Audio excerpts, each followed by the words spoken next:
For today's video, we have an AFL fantasy team update post round 14. So obviously different to Supercoach. A few people asked me to do this, and I know this is a Supercoach channel. It always will be predominantly Supercoach channel, but for those who might be interested, I like AFL fantasy. Gave it a go this year, and I'm enjoying it. So I definitely encourage people, if you haven't tried it, give it a go. I mean, I didn't play it since it used to be Dream Team. I just thought, nah, didn't like all the rule changes, but gave it a go, and turns out I like it. I think it's a fun game.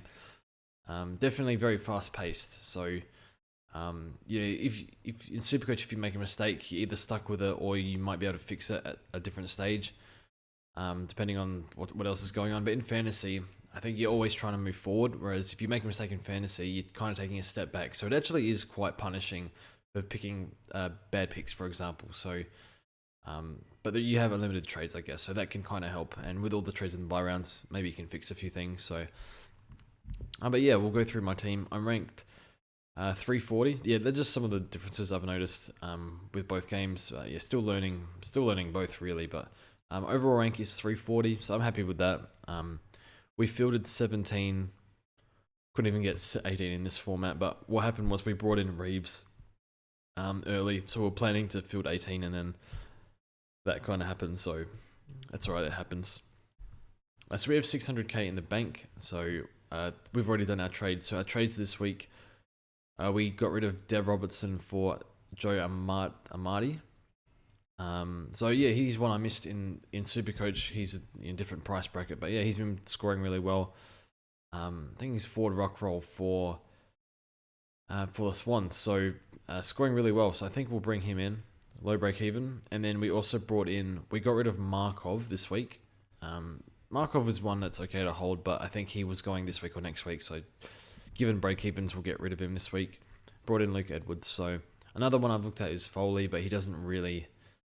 I don't know. I'm not really sure. It'd be out of him and Edwards, so maybe I have to do a bit more research on that. But for now, I like Edwards at the moment. Although Foley would make more sense because he's a little bit older. So I'll look into that a bit this week, but I think for now we'll stick with Edwards. So yeah, we had in the buy rounds we had to trade a few players. I traded Jaden Short for Houston, banked 100k and the points. So didn't really want to do that, but just had to flip somebody unfortunately and make money. Brought in Langford. I started to call my Jets on Langford just because just really didn't want to. Yeah, I haven't made any mistakes in this format, and this one might have been, but we'll see. At least he's getting sub mid-time as opposed to no mid-time earlier in the year. We did a few other things, I can't remember. I think we brought in Kelly 2 weeks ago. So still our midfield needs a bit of work. We still need 3 midfielders and throw lead in defence. In terms of the players I'm looking for, I'll have a look. But in defence, I think it's just Whitfield that I'll get. And if I somehow get to the point where I can upgrade a Houston or Haynes, maybe we can turn them into literally anyone else. We'll see. But Whitfield's the main one. Crisp would be nice. I don't really trust Doherty for some reason, although he's been good. And then Stewart is fine, but I think he's definitely averaging a lot better in Supercoach than Fantasy. So that's those intercept marks. So I think we just want Whitfield and throw Laird back and get rid of one of Houston or Haynes. Probably be stuck with one of them, but we'll see. Haynes was very cheap, so yeah, we brought him in as well. In terms of the midfield, so I started McRae, Taranto, Steele, and Merritt, and they've been really good. So even though I paid a lot for them, they've all been very strong picks, I think. Played every game, averaged really high, captain options every week. I've captained Steele a lot in this format. So he's been really good, even though we paid $870 for him, or something like that. And we brought in Took Miller. So we had the choice of Miller and Parrish last week, or we could have gone down to a Bont or Lions. I think they all would have been fine. I went for Took Miller over Parrish. I think most people would have gone for Parrish, but I don't know. My gut was just I think Took Miller is a bit more mature age. I think he's about a few years older than Parrish, and seems to score really easily, like really insanely high work rate. So I think his floor is probably a bit higher than Parrish, but Parrish maybe has the highest ceiling. So look, it might look stupid next week, but this week 40 points difference, we'll take that. So Took Miller, and he was a really big pod. None of the top teams really had Took from what I saw, so brought him in. Laird has been good. We still have Poulter, so we wanted to trade Poulter, but he was stuck on our bench, and we were already fielding 6.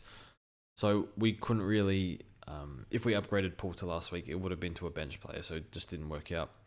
And then our rucks is pretty bad. Or in terms of mids we want to bring in, we'll definitely bring in Lockie Neal next week. And I think Sam Walsh is coming down and Oliver's coming down. So we'll look at those players. I don't think we'll get to Lyons or Bont or Parrish. Maybe in the last 2 or 3 rounds. I don't think so though. But and then the rucks, we have O'Brien who has a shoulder issue this week, unfortunately. Did that over the bye week. So he's going to play, but he might be restricted. So I'm a little bit worried about that. And we brought in Amadi. So we've been fielding Thilthorpe, and we had Flynn. We held Flynn right up until round 11. So Flynn has been very good for us, but you probably should have held him a few more weeks, but that's fine. We had Thilthorpe because I think at one stage Flynn was dropped. We needed a ruck. Probably the really poor decision. And then the forward line. But yeah, I think the goal was still get to Gorn and Grundy, but I think we might only be able to get to one of them, but we'll see. And then our forward line is pretty close to perfect, I think. So Zeeble, Hull, Kelly, and Hunter are probably top 6. Langford maybe, probably not though. Depends on his mid-time and if he can actually perform. I'd like to get him to Danger later in the season. When Danger's still coming down, Langford's still going up, I think. And then Nick Hind, he's been fantastic for us, so really like him. Started him. Wish I started him in the other format, but that's fine. But yeah, I like Nick Hind. So our trades for this week, Edwards in, Dev out, Amadi in, Markov out. Gives us money for a double up. So next week we're looking at, I'll just zoom out.